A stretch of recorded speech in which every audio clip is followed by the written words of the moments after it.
Il n'y a pas un intermédiaire, un autre intermédiaire entre Dieu et nous. Ce n'est que Jésus-Christ. Il n'y a pas un mort au milieu. Il n'y a que Jésus-Christ. Et quand tu utilises des personnes décédées, tu es dans l'idolâtrie. Culte aux morts, au faux Dieu. Ça, c'est l'idolâtrie. Et quand tu meurs là, tu n'as pas de place au ciel. Ce qui se passe aujourd'hui. Des loups, ravisseurs, des pasteurs sorciers, sorcières qui sont dans les églises, qui poussent les enfants de Dieu à adorer le diable. Mais eux, nombreux sont là, ils se disent que j'adore Jésus alors que ce n'est pas Jésus. Ils n'adorent pas Dieu, mais ils adorent le diable. Ils ne savent pas. Ils sont en prison. Ce qui est pire, c'est rentrer même dans les églises, mes frères et sœurs. Ah, il ne se passe des phénomènes pas bien dans les églises, mes frères. Ah, Seigneur, tu peux mettre tes pieds dans une église, tu te mets automatiquement en prison. Parce qu'il y a des églises qui sont consacrées au diable. Ta maman décédée, ton grand-père mort, il ne va jamais intervenir dans ta vie. Lui-même, on ne sait pas ce qui se passe avec lui. Peut-être qu'il est en enfer. Tu penses qu'il va quitter là-bas, les démons vont le laisser. Que non, va d'abord secourir ta fille qui souffre là-bas, après tu reviens en prison. Jamais! Comprenez mes frères et sœurs, l'idolâtrie moderne, le peuple commence à adorer une statue. Et c'est ce qui se passe aujourd'hui. Les gens adorent les gens qui sont décédés, les morts. On invoque les morts. Les gens qui sont décédés cultent aux morts, aux faux dieux. On adore les morts. Est-ce que ton père peut te sauver? Est-ce que ta maman qui est décédée peut te sauver? Il ne peut pas. C'est-à-dire qu'on considère tellement la personne qu'on est prêt à déterrer sa tête et puis commence à faire des messes, tout ça, on met ça dans un truc en vitrine, comme ça on met sa tête à l'intérieur. Ça, c'est un culte au faux Dieu, un culte aux morts. C'est ce qui se passe avec plusieurs personnes. Vous invoquez les morts et ce sont les démons qui arrivent. Ce n'est pas ton père, ce n'est pas ta maman, ce n'est pas ton grand-père qui est décédé. Ce sont les démons qui prennent le visage des parents. Les démons sont des spécialistes pour prendre le visage des gens qui sont décédés. Ils prennent, ils imitent la voix, ils prennent le visage de ton père ou de ta maman, ils imitent la même voix que ton père avait, ils vont te parler avec la même voix de ton père.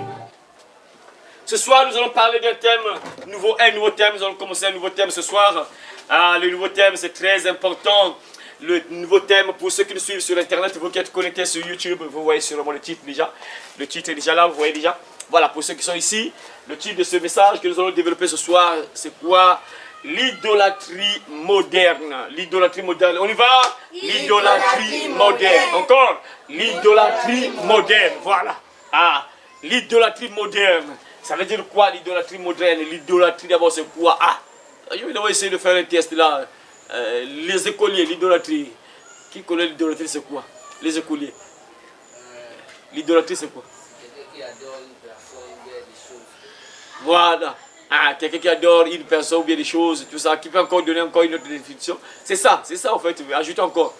Ouais, ça c'est un exemple que tu donnes, oui c'est vrai, c'est vrai. Tu es en train de donner un peu les exemples, c'est juste, voilà. Il y a un point qui manque là, l'idolâtrie, lorsqu'on parle d'idolâtrie, ça, tout le monde dit, la première définition qu'on devait donner, c'est la définition qui est dans ma tête là. Ce que mon frère a donné là, ça c'est après que ça devait venir, c'est après. Mais premièrement, pour toute personne, lorsqu'on parle de ça, un idolâtre, idolâtre, tu connais déjà c'est quoi déjà dans la tête? Non, c'est pas une personne qui ne prie pas. La personne prie. Tout le monde prie. C'est pas tout le monde qui prie. Il y a des athées qui ne croient pas en Dieu, qui ne croient pas au diable. Mais il y a des gens qui prient. Les fils du diable se prient. Les fils du diable vont dans le temple de Satan, ils prient. C'est ça. Mais le problème c'est qu'ils prient qui? C'est ça, l'idolâtrie. Selon la Bible, c'est quoi encore une autre définition là? Ce que tu as donné là, ça c'est la deuxième définition en fait. Bon, ça c'est la deuxième. Mais il y a d'abord une première définition. Lorsque tu entends idolâtre ou bien idolâtrie, automatiquement, la première définition qui arrive là, c'est la définition que je veux que vous puissiez dire là. C'est quoi l'idolâtrie? Les gens qui prient le faux Dieu. Oui, une personne qui prie le faux Dieu, voilà, c'est ça. Une personne qui prie le faux Dieu, voilà. Encore une autre définition qui manque. Voilà, il manque maintenant la définition qui manque là, c'est ça qui manque là. Ça, c'est ça. Une personne qui adore le faux Dieu. Quelle est la définition? Donnez encore là-bas. Qui peut donner encore? Ah, une personne, elle a dit, une personne qui adore le faux Dieu. Un idolâtre, c'est une personne qui adore les statues. Ça, c'est une définition, tout le monde connaît. Lorsqu'on parle d'idolâtre, il est idolâtre. Lorsqu'on parle d'idolâtrie, automatiquement on voit les statues. Automatiquement, lorsque tu entends la première définition de n'importe qui, logiquement, lorsqu'on te parle de l'idolâtrie, automatiquement tu vois les statues. C'est obligatoire. Tu vois premièrement le statut. Les autres définitions là arrivent après. Premièrement, souvent, tout le monde, lorsqu'on parle idolâtrie, on voit d'abord la statue. Statue d'abord. Et après, Adorer le faux Dieu, ça vient après. Adorer le faux Dieu, adorer une personne, aimer une personne plus que Dieu, des trucs comme ça. Ça vient après. Voilà. Sinon que logiquement, lorsqu'on dit idolâtrie, on voit automatiquement, premièrement, statut. Maintenant, le faux Dieu, ça c'est après. Sinon que premièrement, on voit d'abord les statues. Voilà, c'est ça l'idolâtrie. Maintenant là, on va parler de l'idolâtrie moderne. Oui, bien sûr, on va commencer par le commencement, on va repartir un peu au début là-bas. Hein, on va partir dans l'Ancien Testament d'abord, après on va terminer par le Nouveau Testament. Mais lorsque tu entends parler de l'idolâtrie moderne, ça veut dire que, on peut dire quoi, une nouvelle idolâtrie, voilà. Lorsqu'on dit idolâtrie moderne, pas même modernisé, donc il y a mal, ce qui est nouveau, hein, l'idolâtrie moderne, hein, une idolâtrie nouvelle, quoi. C'est ça, est-ce que vous comprenez? Idolâtrie moderne, c'est-à-dire c'est nouveau, on a modernisé ça, c'est-à-dire c'est nouveau, et une autre manière d'être idolâtre, d'adorer le faux Dieu, tout ça, et c'est de suite, et c'est de suite. Donc le titre, c'est quoi? L'idolâtrie moderne. Tu vas comprendre beaucoup de choses à travers ce thème-là. Donc, l'idolâtrie, c'est exactement ce que j'avais dit. La définition, c'est quoi? Prier les faux dieux, c'est un culte aux faux dieux. Lorsqu'on dit Dieu, petit d, donc les faux dieux, culte aux faux dieux.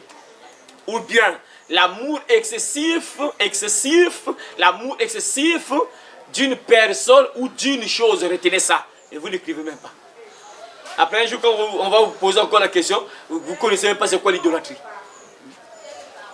L'idolâtrie, définition, c'est un culte au faux Dieu. C'est un culte rendu au faux Dieu.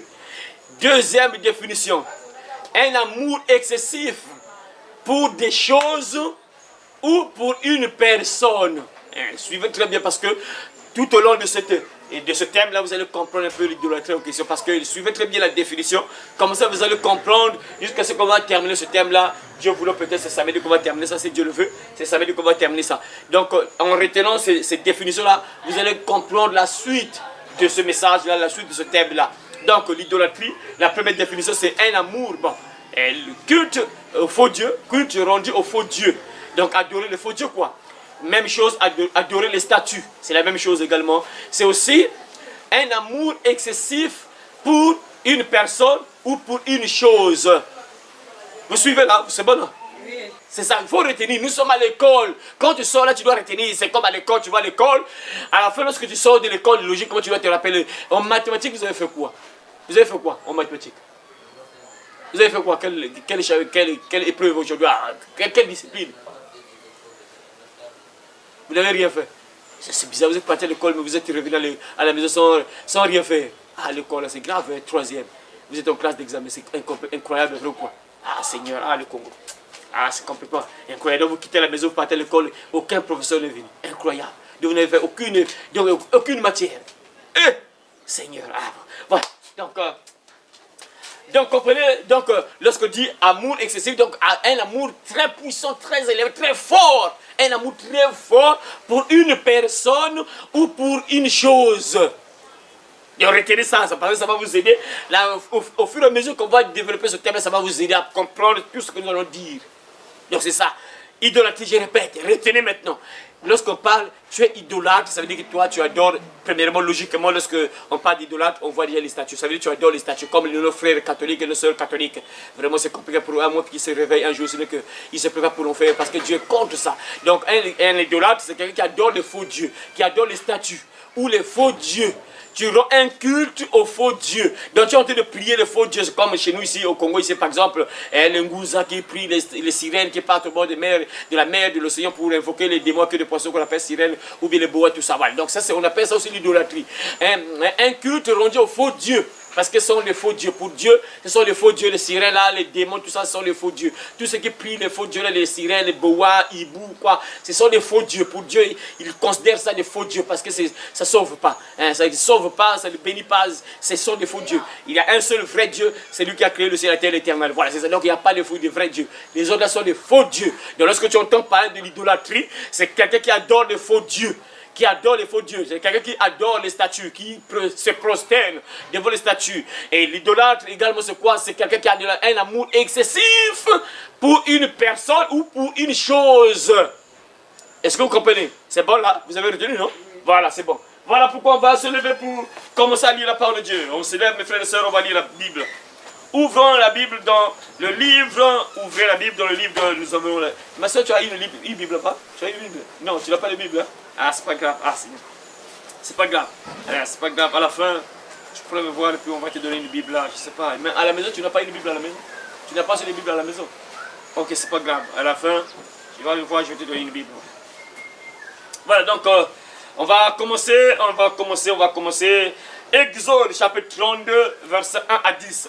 Le peuple, voyant que Moïse tardait à descendre de la montagne, s'assembla autour d'Aaron et lui dit, allons, fais-nous un Dieu qui marche devant nous, car c'est Moïse, cet homme qui nous a fait sortir du pays d'Égypte. Nous ne savons ce qu'il est devenu. Aaron leur dit, ôtez les anneaux d'or qui sont aux oreilles de vos femmes, de vos fils et de vos filles, et apportez-les-moi. Et tous ôtèrent les anneaux d'or qui étaient à leurs oreilles, et ils les apportèrent à Aaron. Il les reçut de leurs mains, jeta l'or dans un moule, et fit un veau en fonte. Et ils dirent, Israël, voici ton Dieu voici ton Dieu qui t'a fait sortir du pays d'Égypte. Lorsqu'Aaron vit cela, il bâtit un autel devant lui et il s'écria, demain il y aura fête en l'honneur de l'Éternel. Le lendemain, ils se levèrent de bon matin et ils offrirent des holocaustes et des sacrifices d'action de grâce. Le peuple s'assit pour manger et pour boire, puis ils se levèrent pour se divertir. Verset 7. L'Éternel dit à Moïse, va, descends, car ton peuple que tu as fait sortir du pays d'Égypte s'est corrompu. Ils se sont promptement écartés de la voie que je leur avait prescrite. Ils se sont fait un veau en fonte.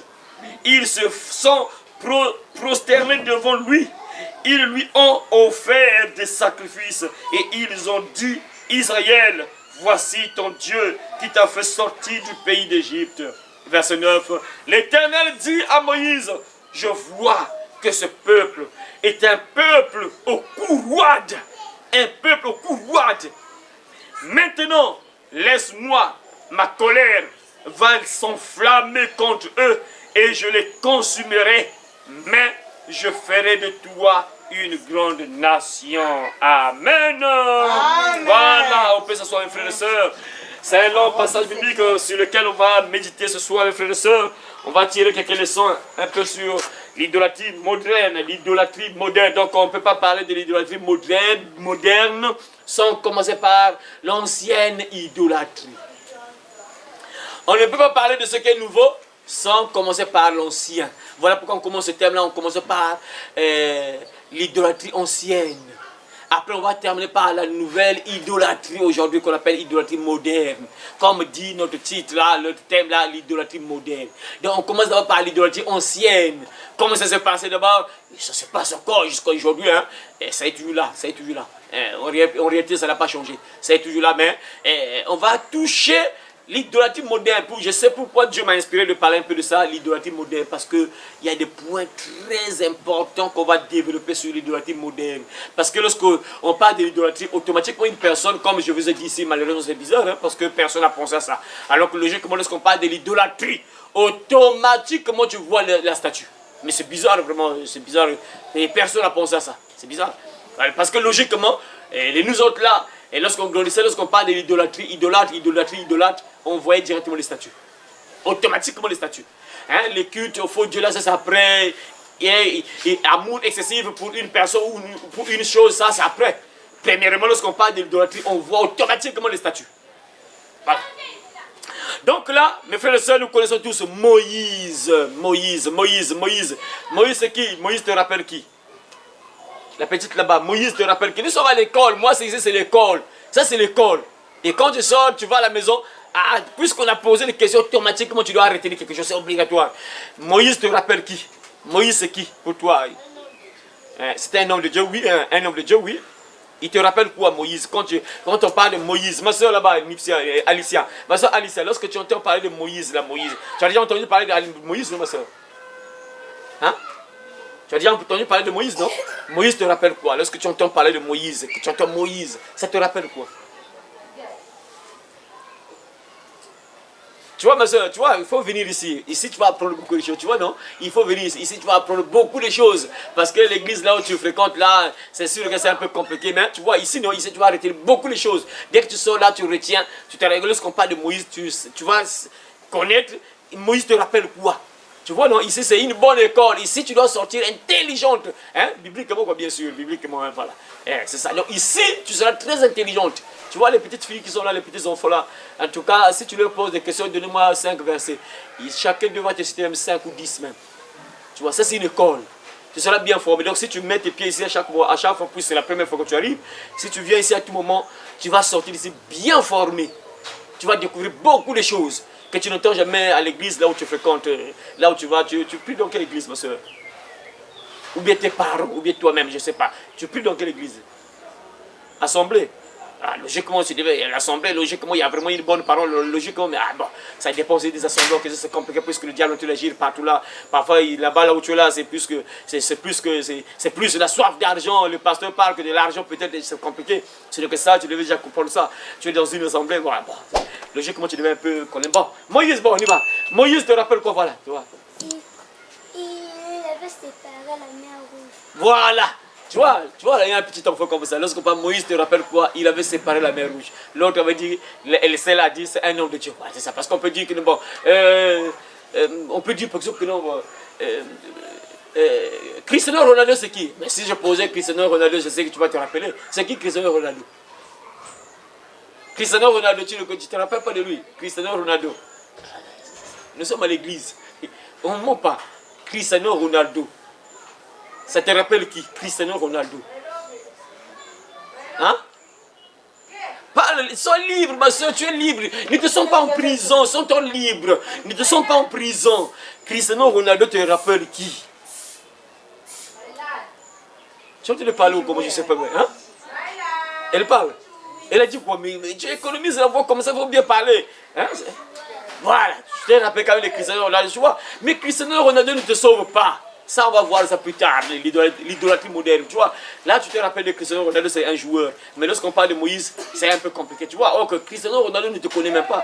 Il ne va pas te sauver. Vous voyez? Donc, que Dieu vous aide à comprendre cela, voilà. Donc, Moïse nous rappelle celui qui avait séparé la mer Rouge en deux. Voilà. Ah, j'ai bien le savoir parce que les enfants comprennent ça. Ah, voilà, c'est ça, ils retiennent quand même, c'est bien. Moïse prend le peuple de Dieu. Dieu l'avait envoyé en mission où? En Égypte, voilà. Il est parti en Égypte parce qu'il y avait le peuple de Dieu qui était en esclavage là-bas. Et Dieu a vu que dans son peuple souffrait trop, que non, ils doivent sortir.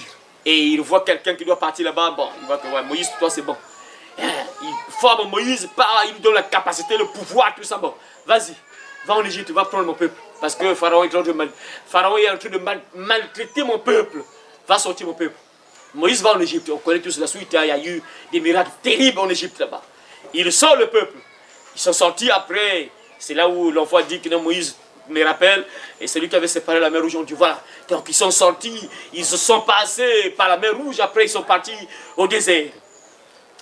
Arrivé là-bas, Moïse, Dieu lui dit que là-bas, viens, je vais te parler. Viens sur la montagne, je vais te parler. Viens sur la montagne, je vais te parler. Parce que c'est lui le guide. Le guide qui est en train de guider le peuple. On lui avait donné la responsabilité de guider le peuple où? Conduire le peuple où? Cana. Voilà, il fallait à Cana, donc il y a un pays où Dieu avait dit que non, bon, c'est là-bas que vous serez bien là-bas, tout ça. Dieu a tout préparé là-bas, vous serez bien là-bas, heureux, tout ça, tranquille, on fait là-bas. Voilà. Donc Moïse, toi, tu sors mon peuple, tu conduis mon peuple à Cana. Maintenant, arrivé à un certain moment, après, Dieu voulait parler maintenant à Moïse, lui donner des instructions. Et Moïse monte sur la montagne de Sinaï. Il monte sur la montagne de Sinaï.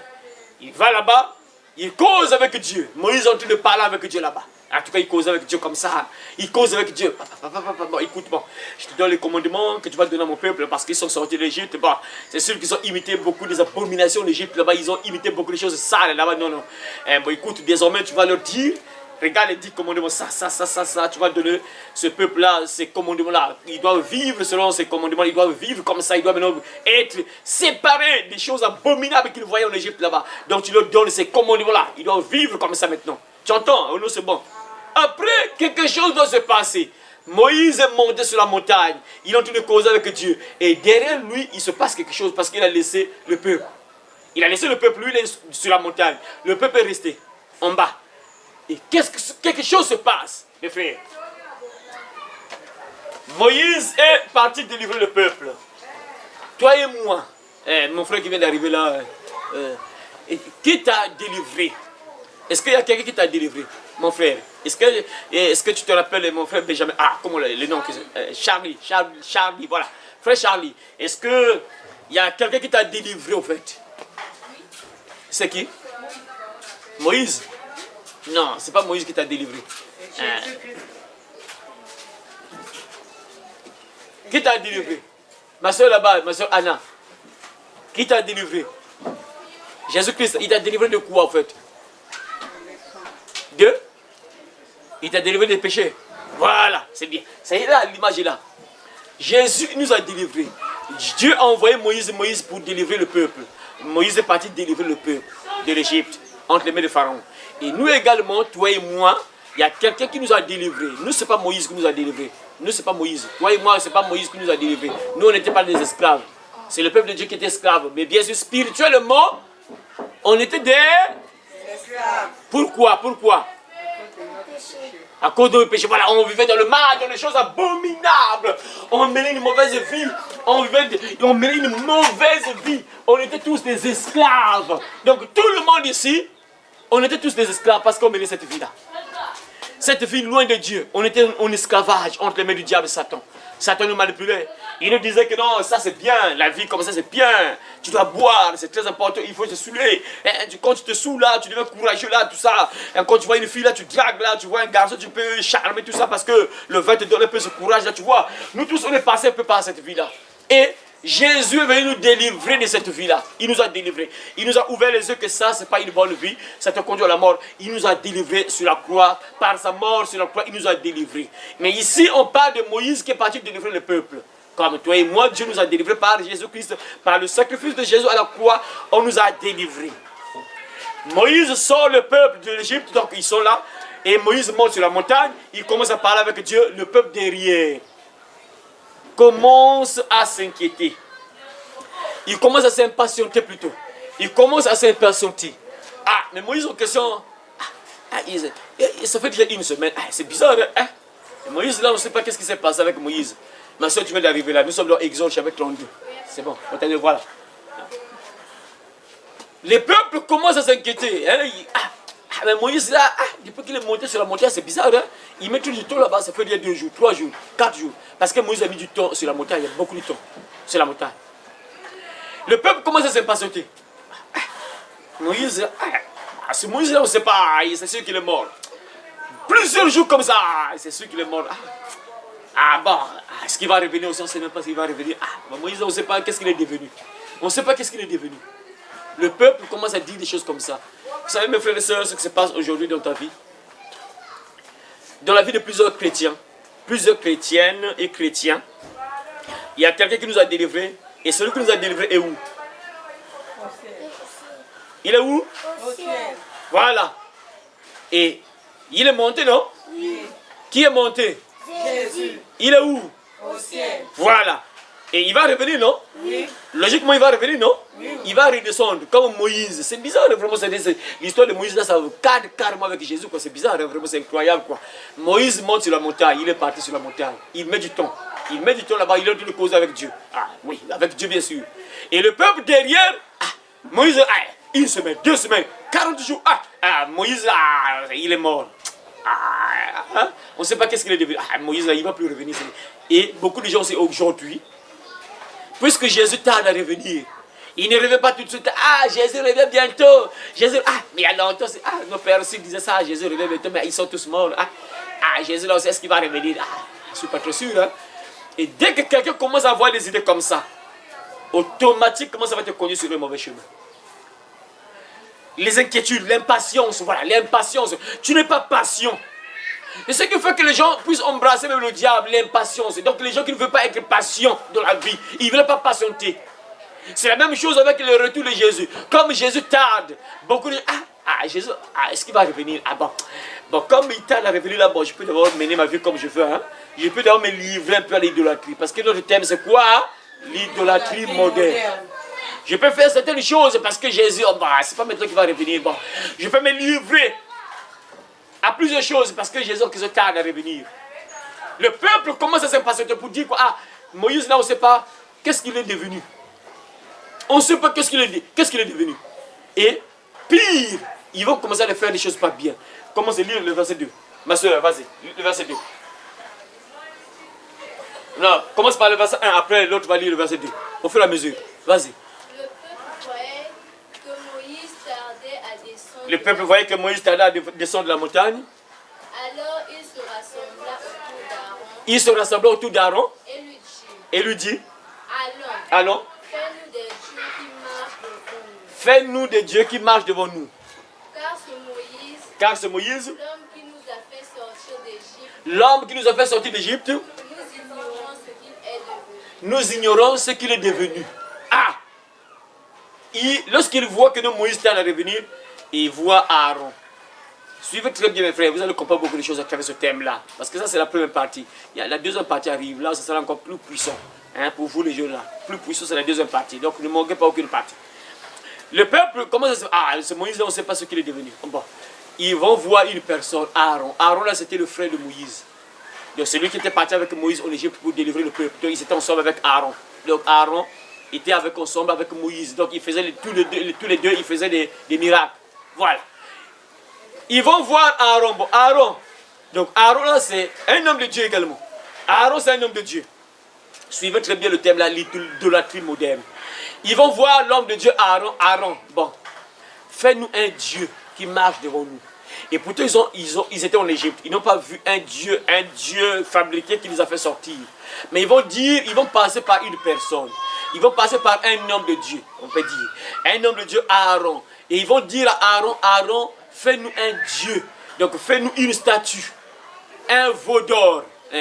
Lis la suite là. Est-ce qu'on a donné un peu la définition? Vas-y. Fais-nous un Dieu. Bon, non, des dieux. Bon, c'est bon. On n'a pas donné la définition là-bas.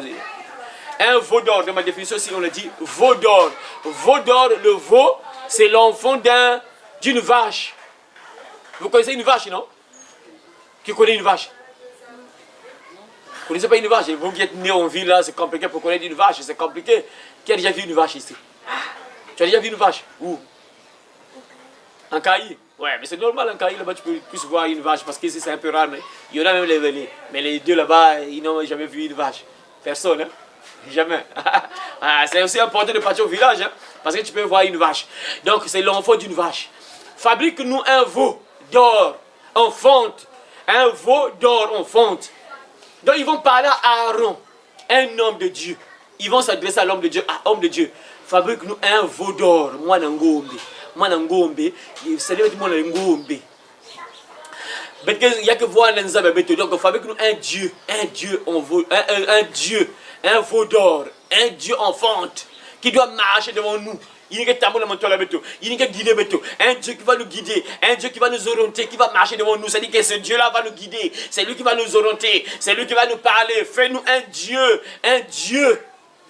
Puisque le peuple était en Égypte, ils ont vu tellement beaucoup de statues là-bas. Dans leur pensée, ils ont dit que c'est bien peut-être qu'on puisse fabriquer une statue. Hein? Parce que Moïse là, il était notre guide là, c'est lui qui nous guidait, c'est lui qui nous orientait. Puisqu'il ne vient pas, il n'est plus là. Ouais, c'est très important d'avoir des guides. Hein? C'est très important d'être guidé par un homme de Dieu. Parce que quand tu n'as pas un homme de Dieu, c'est pas bon. Tu vois, le peuple là. Puisque Moïse n'était pas là, Moïse, il n'y a personne ici. Bon, il n'y a aucun homme de Dieu, il n'y a aucun guide. Bon, ok, il commence à faire n'importe quoi. C'est qui est contraire à la parole de Dieu, ce que Dieu n'aime pas. Il commence à proposer à Aaron, lui au moins qui était avec Moïse, c'est bizarre. Lui aussi, il se laisse entraîner par le peuple. Bon, comme le peuple voyait beaucoup de statues en Égypte, ils étaient habitués avec les statues en Égypte. Et ils se sont dit, ah bon, tu dois nous fabriquer une statue qui va marcher devant nous. Le veau d'or, une statue. Ah, dans ta version, on a dit quoi? Dans ta version parole de vie. Peut-être qu'on a donné une autre définition là. Allez, fabriquons-nous un Dieu qui marche devant nous. En effet, En effet, nous ne savons pas ce qui est arrivé à Moïse, nous ne savons pas ce qui est arrivé à Moïse. l'homme qui nous a fait sortir d'Égypte. L'homme qui nous a fait sortir d'Égypte, bah, voilà, on n'a pas donné aussi une définition, là, un autre détail là-bas. Mais ici, il faut savoir, mes frères et sœurs, un veau d'or, c'est une statue. Vous avez vu le film de Moïse, non? Qui a vu le film de Moïse, les 10 commandements? Eh, ça c'est dangereux ça. Ah! Ça c'est un film qui a tellement fait rage. C'est bizarre. Donc les deux là-bas, vous n'avez jamais vu le film de Moïse. Les 10 commandements. Juste une partie. Mais vraiment c'est incroyable, ça c'est dangereux ça. Ça c'est un film, quand tu regardes ça, tu dois voir jusqu'à la fin. Le 10 commandements, tu dois regarder ça jusqu'à la fin. Ah, c'est bizarre. Mais c'est ça l'idolâtrie moderne. Vous allez découvrir beaucoup de choses. Et ça envoie en enfer. Vous voyez, un film comme ça qui est tellement puissant, c'est bizarre. Beaucoup même de chrétiens, vous n'êtes pas les seuls, hein, vous n'êtes pas les seuls. Il y a même beaucoup de chrétiens, si tu leur poses la question, est-ce que tu as déjà même vu le film de Moïse? Ils ne connaissent même pas. Il n'a jamais vu le film de Moïse. Hein. Mais si tu lui dis, est-ce que tu as déjà regardé série Marie-Mar ou Marie-Mar ou bien quoi il y a un film de hindou qui a régné là, comment on appelait ça? Lali. Voilà, Lali. Tu as déjà vu la série de Lali, Marie-Mar. Oh, j'ai déjà vu ça, tous les épisodes. Et pour partir en enfer, hein, ça, la personne ne sait pas que tu vas partir en enfer. Si tu ne te réveilles pas, accrocher ça, on va voir ça vers la fin là-bas. L'idolâtrie moderne. Tu vas accrocher ces choses-là. Tu ne seras pas au ciel. C'est l'enfer, vous allez comprendre ça. On va donner les détails parce que vous dites, oh, mais comment ça regarder une série, après tu vas partir en enfer. Vous allez comprendre ça, les détails. Je vais expliquer. Ne vous inquiétez pas. Vous voyez, un film comme ça, puissamment, un film puissant comme ça, et il y a des gens qui n'ont jamais vu ça. Les 10 commandements. Alors c'est gratuit, hein? Mais vous avez les télévisions, vous regardez sur les choses. L'idolâtrie moderne, beaucoup de gens vont partir en enfer juste à cause de ce péché-là. L'idolâtrie.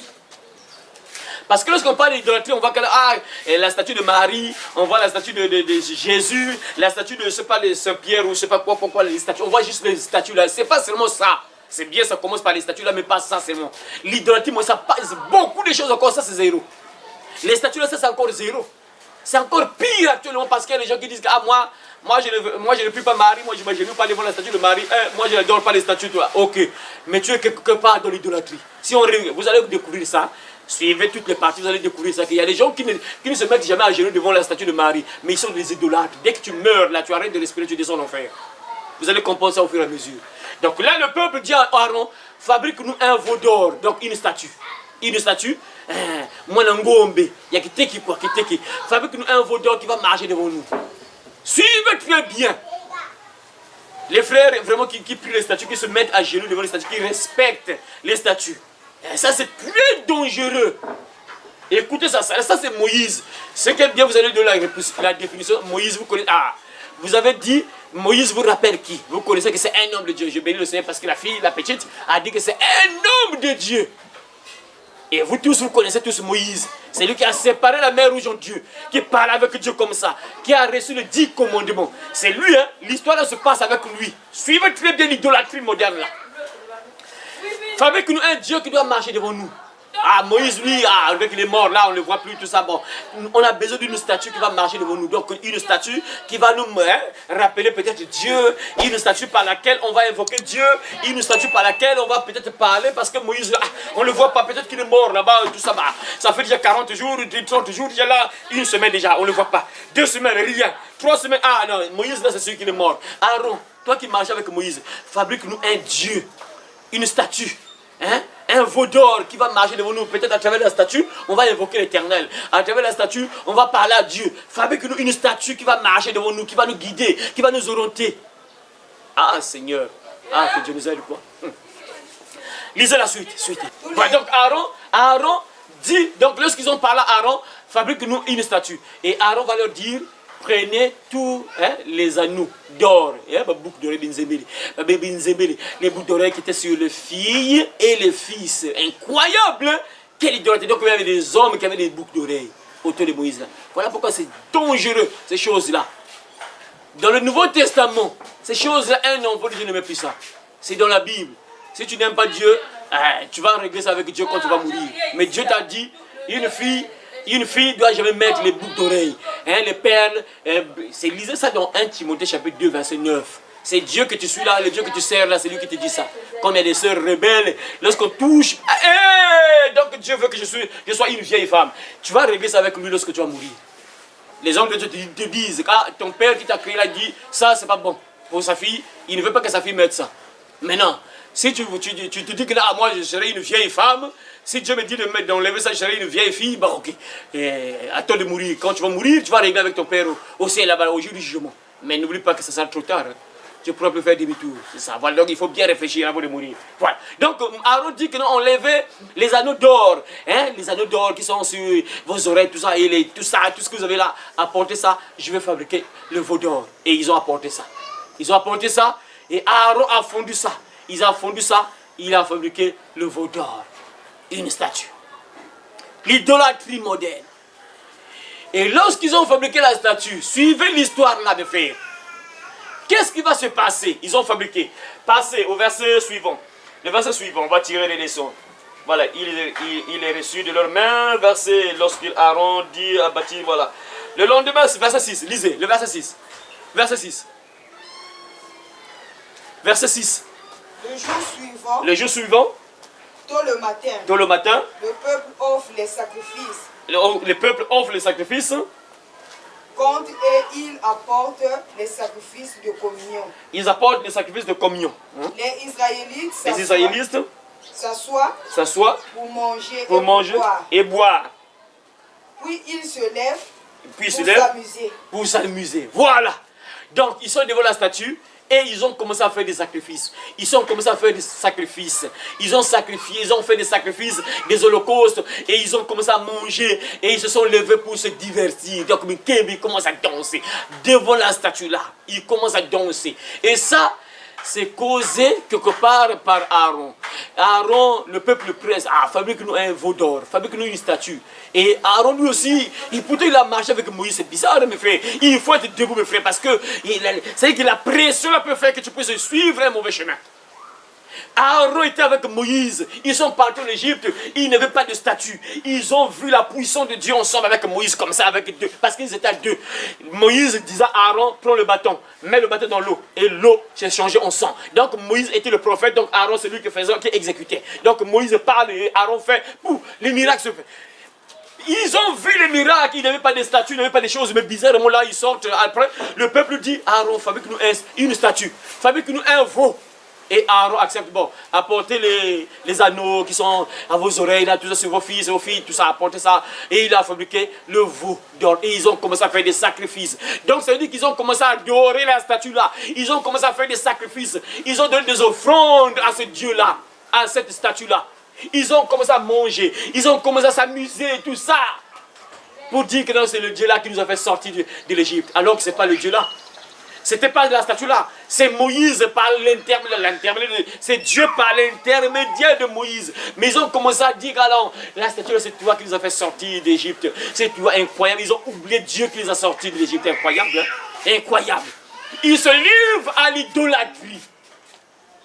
Mes frères, actuellement, ce qui se passe, mes frères, dans beaucoup des églises, actuellement, mes frères, il se passe des choses terribles dans les églises. Mes frères, aujourd'hui, vous voyez, les gens sont passés par Aaron. Aaron, c'était un homme de Dieu. Aujourd'hui, mes frères et sœurs, même dans les églises, mes frères, les hommes de Dieu deviennent carrément, je peux dire, comme des statues, des dieux, des gens qu'on adore. Dans plusieurs églises, les hommes de Dieu deviennent des statues, je peux dire, des statues, donc des dieux. Je ne sais pas, des demi-dieux, mais des dieux qu'on adore. Ils ont commencé à adorer la statue là. La suite, lisez la suite. La suite au fur et à mesure. L'Éternel dit à Moïse. Vas-y. Descends. En effet, celui que tu as fait sortir d'Égypte. En effet, ton peuple, celui que tu as fait sortir d'Égypte, s'est corrompu. Ils se sont bien vus écartés de la voie que je leur avais prescrite. Ils se sont bien écartés de la voie que je les ai prescrite. Voilà. Ils se sont fait un veau en métal Ils se sont fait un veau en métal. Fondu. Hein? Se sont prosternés devant lui. Se sont prosternés devant lui. Lui en offert des sacrifices. Lui offert des sacrifices. Et voilà, l'ont offert des sacrifices. Et on dit, Et on dit, Israël, Israël, voici tes dieux qui t'ont fait sortir d'Égypte. Israël, voici tes dieux. Mais c'est bizarre, là-bas on dit tes dieux. Bon, en fait, le Dieu, en fait, ton Dieu, c'est des. Là-bas c'est au pluriel. Les. Tes dieux, c'est au pluriel. Mais bon, comprenez ça. Bon, c'est une autre version. Bon, voici tes dieux. Donc ton Dieu, on sait que c'est une statue. Voici ton Dieu qui t'a fait sortir du pays d'Égypte. Incroyable la statue. Voilà. Vas-y. C'est tout, hein. Le verset là, c'est... Bon. Regardez, mes frères. On va directement, mes frères, avec ce qui se passe. Je ne sais pas si j'ai l'image là, ici. Voilà, ok, c'est bon. Ici, j'allais toucher un peu la partie là, en fait. Ce qui se passe avec nos frères catholiques, nos sœurs catholiques. Mais je n'ai pas d'image que ceci. Mes frères, aujourd'hui, tu rentres dans une grotte. Dans la grotte se trouve qui? Dans la grotte? La statue de qui? De Marie. Est-ce que Marie est morte pour toi? Est-ce que Marie t'a délivré de l'Égypte? Est-ce que Marie t'a délivré du péché? Non. Est-ce que, dites-moi un peu, est-ce que c'est Marie qui vous a délivré? Suivez très bien l'histoire de Moïse là, suivez très bien. On va marier ça avec l'histoire de Jésus. Hein? Voyez ce qui s'est passé avec Moïse et voyez également avec Jésus ce que Jésus a fait pour toi. Vous allez voir, comparer. Moïse a sorti le peuple d'Égypte. Et toi et moi qui nous a sorti d'Égypte, c'est qui nous a délivré? Jésus, non? Voilà. Ici, ils oublient Moïse. Ah, Moïse, on dit qu'il est mort. Bon, comme il tarde à revenir, bon, c'est sûr qu'il est mort. Jésus, il tarde à revenir, bon, c'est sûr qu'il ne va jamais revenir. Ok, c'est bon. Je préfère fabriquer un Dieu qui va marcher devant moi, un Dieu qui va me guider. Un Dieu, une statue par laquelle je vais invoquer Dieu.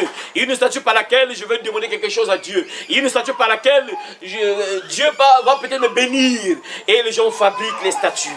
Comme aujourd'hui, par exemple, c'est dans les grottes. On fabrique une statue dans une grotte. Donc on protège une statue. Ah, c'est bizarre parce que j'ai entendu l'histoire que non, on volait souvent les statues. On essayait des amants et on met les cages. Vraiment. Ah Seigneur, ah Seigneur. On met les cages, donc on met des cages et on met le cadenas, tout ça pour que les gens ne volent plus ça, Seigneur. Ah Seigneur Dieu, que Dieu nous aide. Donc la statue, les gens commencent à invoquer Dieu par la statue. Suivez très bien l'histoire, là vous allez voir la suite. Qu'est-ce que Dieu fait? Comment, vous entendez déjà que Dieu dit à Moïse, ah ton peuple a fait quelque chose de pas bien. Descends, ton peuple s'est corrompu. Et pourtant ils ont juste fabriqué une statue. Ah, sûrement les gens vont dire que bon, mais là-bas c'était une statue en veau d'or, c'était un animal. Bon, si on fabrique par exemple la statue de Judas, c'est pas trop grave, hein. Si je fabrique la statue par exemple de Pierre, c'est pas trop grave parce que là-bas c'était un veau d'or. Dieu parle de statue. Une image taillée dans le 10 commandements. Ah, les enfants que ce sont aussi partis qui avaient les 10 commandements. J'avais donné les 10 commandements à tous les enfants là. Mais le commandement de la statue là, j'avais donné ça à qui? Est-ce que. Ouais. C'était quel commandement? Voilà. Mais deuxième commandement. Deuxième commandement, voilà. Mais tu ne feras pas d'image taillée. Voilà, tu ne feras pas d'image taillée. Voilà, c'est bien. Ni des représentations quelconques des choses qui sont en haut, dans le ciel, qui sont en bas sur la terre, et qui sont dans les eaux plus bas que la terre. Tu ne te prosterneras pas devant elles, tu ne dois pas les servir. Tu dois pas, ça c'est le deuxième commandement que Dieu donne à Moïse, au peuple de Dieu. Hein. Tu ne feras pas d'image taillée, ni de représentations quelconques des choses qui sont en haut. En haut, il y a quoi? Citez-moi. Vous là-bas, les écoliers là, en haut, c'est là ce que vous connaissez là. Qu'est-ce qui se trouve en haut? Il y a quoi et quoi? Citez-moi ce que vous connaissez au ciel là-bas. Citez-moi ce qui se trouve au ciel, c'est quoi? Hein? Non, pas les étoiles. Bon, en fait, oui, c'est vrai. Il y a les étoiles, mais je parle du paradis en fait. Bon, c'est vrai, les étoiles, oui, il y a les étoiles, oui, c'est juste. Les étoiles, là-bas, mon frère, mon gars de quoi tu es, Charlie? Il y a quoi au ciel? Quels sont les êtres qui sont au ciel? Les anges, voilà, c'est bien. Qui est encore là-bas? Ma soeur là-bas. Ma soeur Alicia, ma soeur Alicia. Il y a quoi encore au ciel, au paradis, que tu connais, tu entends? Il a dit les anges, quoi encore là-bas? Il y a encore quoi? Il y a, voilà, vas-y, il y a. Les animaux. Non, au ciel, il n'y a pas les animaux. Ah, bon, peut-être pas les animaux, mais les animaux, c'est au ciel, au paradis. Pas les animaux ne sont pas au paradis pour l'instant. Et je ne sais pas s'il y aurait même des animaux là-bas, je ne sais pas. Mais il n'y a pas des animaux au ciel, au paradis. Lorsqu'on parle au paradis, il y a quoi là-bas au paradis? Hein? Parlez là. Frère Rick, il y a quoi au ciel là-bas? Il y a Jésus, il y a Dieu, il y a les anges, voilà. Voilà, c'est ça, tout ça. Jésus est là-bas au ciel. La Bible te dit, le commandement de Dieu dit que non, tu ne dois pas faire des représentations de quelque chose qui sont, des choses qui sont en haut. En haut dans le ciel, dans le paradis, que ce soit les étoiles que le frère a dit, qu'il a cité, les étoiles, la lune, tout ça. Jésus qui est là-bas au ciel, là-bas le Père qui est là-bas, les anges. Dieu nous interdit de fabriquer les statues des anges, de fabriquer les statues de Jésus, de fabriquer les statues de tout ce qui se trouve au ciel. Dieu interdit de fabriquer ça et de se prosterner, de se mettre à genoux devant ça. Dieu interdit ça. De fabriquer une statue d'un ange ou de Jésus, puisqu'au ciel de Jésus là-bas, de Jésus qui est au ciel, du Père, tout ça, ou bien des étoiles, la lune, et puis tu fabriques ça, tu commences à te mettre à genoux devant ça. Dieu interdit ça. Ça, c'est le deuxième commandement. Et le peuple de Dieu fabrique une statue en or. Il commence à dire que non, bon, c'est la statue Israël. Le peuple de Dieu, regardez. C'est la statue qui t'a sorti d'Égypte. Incroyable, hein? Alors, est-ce que c'est la statue qui les a sortis d'Égypte, mon frère, ma soeur? Ceux qui prient les statues, n'oubliez pas l'idolâtrie, les définitions qu'on a données. Ah bon, vous êtes devenu en retard là. Révision, rapidement révision. Je citais, l'idolâtrie c'était quoi? La première définition. Un culte au faux Dieu, voilà. Tu vas te regarder le cahier. Il faut garder ça dans la tête déjà, on a dit, répétez ça. Tu vas te le tricher là, ça c'est le tricher. Un amour. Ah, amour excessif. Amour excessif pour une chose ou pour une personne. Voilà. Amour excessif pour une chose ou pour une personne. Culte rendu au faux Dieu, donc tu pries le faux Dieu. Ou bien adorer les statues. Voilà. Lorsqu'on parle normalement d'idolâtrie, automatiquement on voit la statue, souvent. La plupart des cas, c'est d'abord la statue, après le faux Dieu, c'est après. Donc c'est un culte rendu au faux Dieu. Et on dit encore amour excessif pour une chose ou pour une personne. Ça, on va voir ça, la deuxième partie, la partie la plus puissante encore, l'idolâtrie moderne. Ça, on va voir ça plus tard. Le peuple commence à dire que non, c'est la statue là qui nous a sortis d'Égypte. Incroyable. Est-ce que la statue là que les gens adorent dans les temples, hein? Dans les temples, les statues qu'on a dressées là, qu'on met dans les cages, qu'on protège même, incroyable, un Dieu qu'on protège. Bon. Si la statue là est vivante, si la statue peut faire quelque chose pour toi, mais comment on peut... Ah Seigneur, je ne sais pas comment les gens peuvent vraiment... Comment tu peux protéger un Dieu? Donc tu protèges un Dieu quoi? Est-ce que vous pouvez protéger... Est-ce que tu peux protéger Jésus toi? Non. Tu peux protéger Jésus. Personne ne peut le protéger. Oh non, on va voler Jésus. C'est-à-dire qu'il faut protéger Jésus, mettre Jésus dans une cage et on met le cadenas parce qu'on va voler Jésus. Vraiment ça, est-ce que ça c'est un sens vraiment? Parce que le frère là-bas, le frère Eric, me faisait rire un peu lorsqu'il était à Saint-Pierre là, ils avaient l'habitude d'aller voler un peu les pièces dans les... là où... Parce que c'est dans les grottes, hein, dans les grottes. Dans les grottes parce qu'on met les offrandes. Eh Seigneur, comment tu peux faire des offrandes à une statue? Et eux, ils avaient l'habitude d'aller voler les pièces, hein, parce qu'ils montaient là, après, ils volent les pièces. Là, après, les gens ont compris qu'ils ont mis des cages, ils ont mis des cadenas pour bloquer. Ah, Seigneur, ah, Seigneur. L'idolâtrie, ça va envoyer beaucoup de gens en enfer. Vous allez entendre ça à la deuxième partie. Ça envoie en enfer.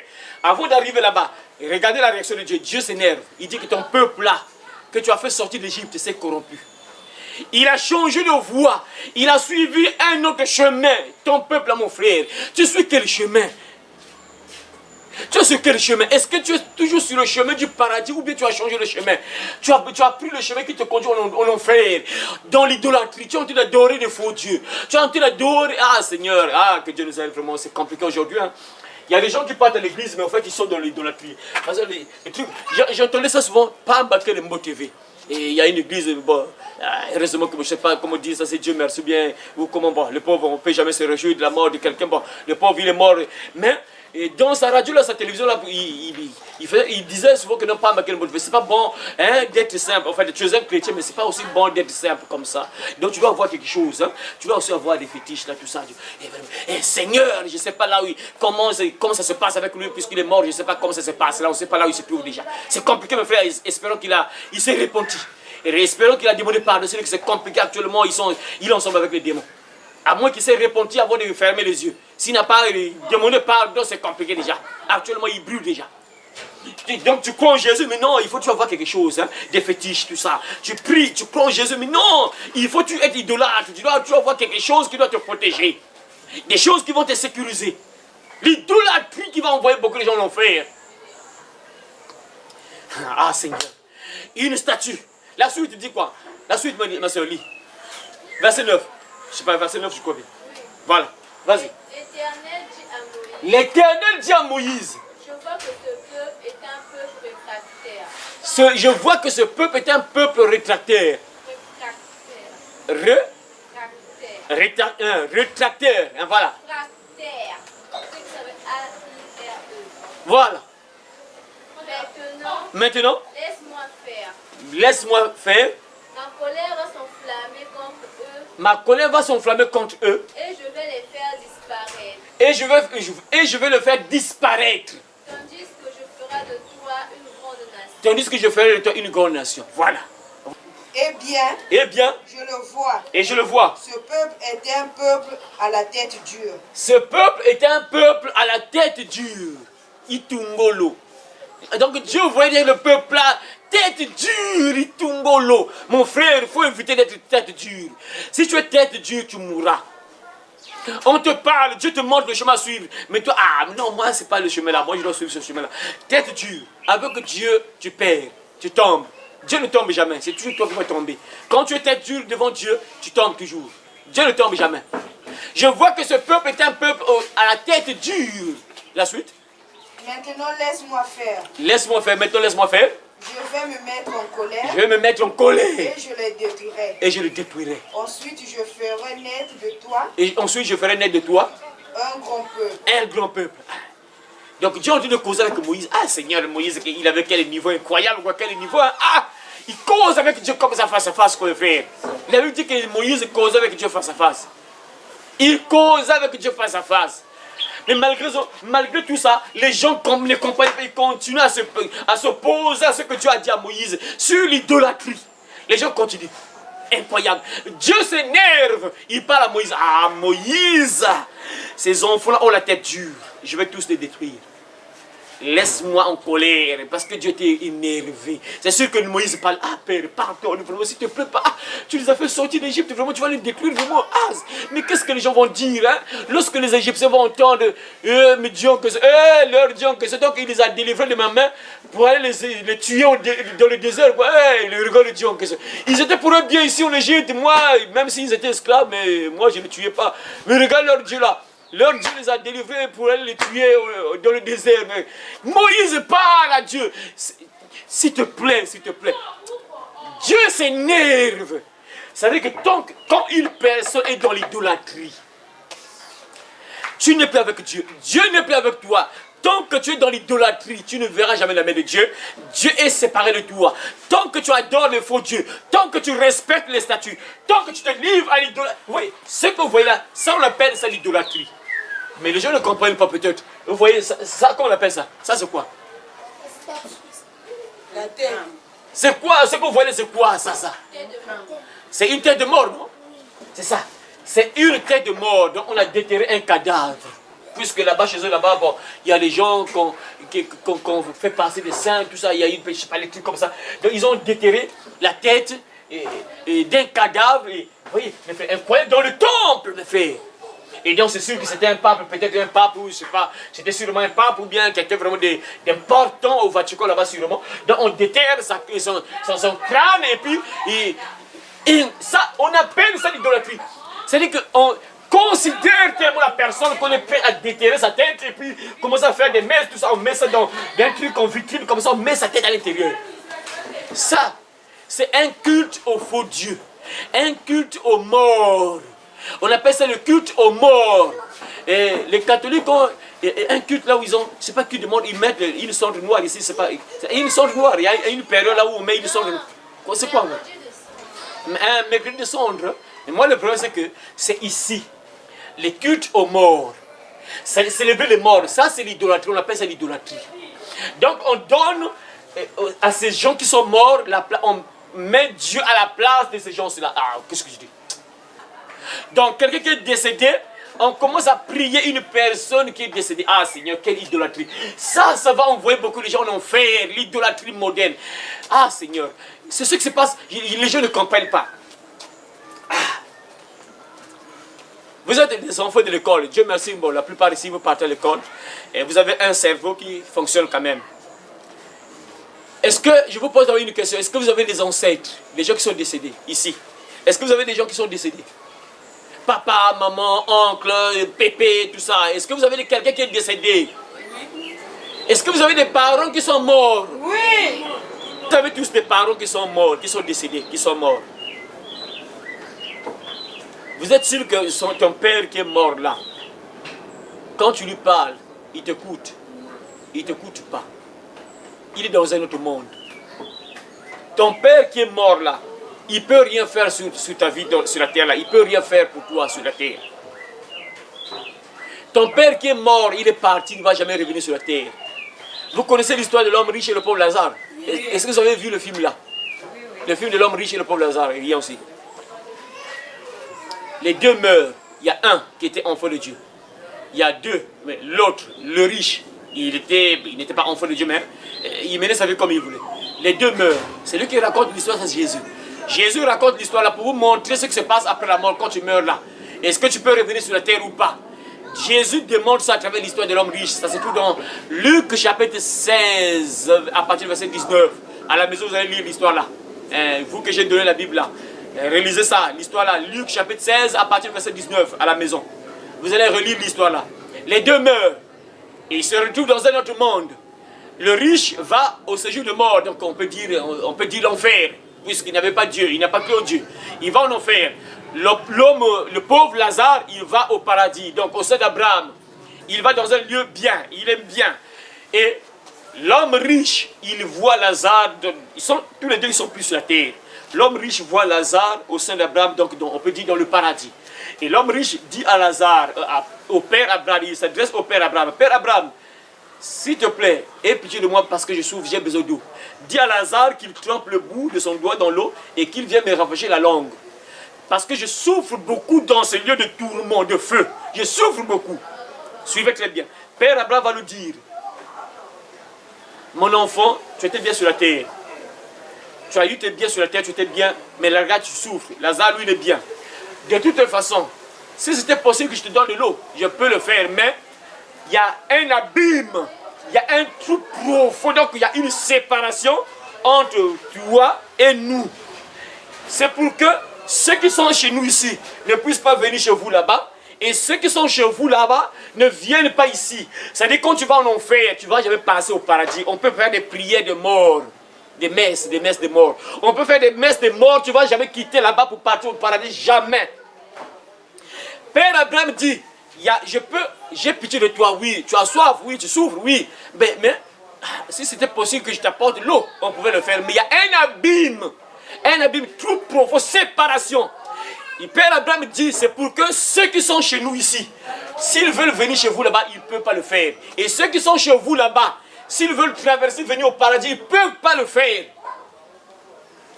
C'est-à-dire quand quelqu'un meurt là, même les mères sont mortes, non, je prie, on donne, je sais pas, 50 000 100 000 ou 1 million pour qu'on puisse prier pour ton père, ta maman qui est décédée, qui est morte, quoi, on fait, les mères sont mortes. Ça, c'est l'idolâtrie, on voit directement l'enfer. Et ta maman qui est partie là-bas, ne sortira jamais pour partir au paradis, jamais. Il n'y a pas de purgatoire, un lieu où on te chicote, après un temps, tu finis, après tu pars au paradis. Jésus nous a démontré ça à travers l'histoire de l'homme riche et le pauvre Lazare. Quand tu meurs là, tu vas en enfer, tu ne vas jamais sortir pour aller là-bas. Et ceux qui sont au paradis ne peuvent jamais aller en enfer, c'est fini. Quand tu meurs là, soit tu vas au paradis, soit en enfer et tu ne vas jamais changer, jamais. Donc c'est ici qu'il faut se repentir, c'est ici qu'il faut demander pardon, c'est ici qu'il faut abandonner le bon. C'est pas que non, bon, je vais mourir, les parents sont encore à l'église, hein, bon, ils vont donner l'argent au prêtre, 200 000, 300 000, 500 000, on va faire une messe pour moi et puis je vais quitter la prison, je vais partir au paradis. C'est un mensonge, Jésus le dit. Jésus nous a raconté ça, tu ne sors jamais, tu meurs là, si tu meurs dans le péché, tu vas en prison, tu ne sortiras jamais. Et la Bible dit que c'est une prison éternelle, ça veut dire que tu ne peux pas sortir. Quand tu vas en enfer, c'est une prison éternelle. Donc tu ne peux pas sortir, c'est éternel. Comprenez mes frères et sœurs, l'idolâtrie moderne, le peuple commence à adorer une statue. Et c'est ce qui se passe aujourd'hui. Les gens adorent les gens qui sont décédés, les morts. On invoque les morts. Les gens qui sont décédés cultent aux morts, aux faux dieux. On adore les morts. Est-ce que ton père peut te sauver? Est-ce que ta maman qui est décédée peut te sauver? Il ne peut pas. Si c'était possible. Mais personne n'allait souffrir, mes frères. Moi, mon père est mort. J'appelle sur mon papa, que papa, bon, apporte-moi 1 million là. Papa va dans une banque, il prend 1 million, il vient me donner. Mais ce n'est pas possible. Ça ne se fait jamais. Et il y a des gens aussi qui vont dire que non, moi quand j'invoque les morts là, quand j'invoque les morts, et je vois la manifestation. Et je vous ai donné le témoignage là une fois ici. Bon, pour celles qui n'étaient pas ici, je crois bien, bon, vous n'étiez pas ici. J'avais fait une vidéo ici. Mes frères, Dieu merci, la sœur là est là. La sœur est témoin ici. Elle avait donné un témoignage ici. La sœur là était dans une église de Ngunza. Là, on invoque même les morts. On invoque les gens qui sont décédés.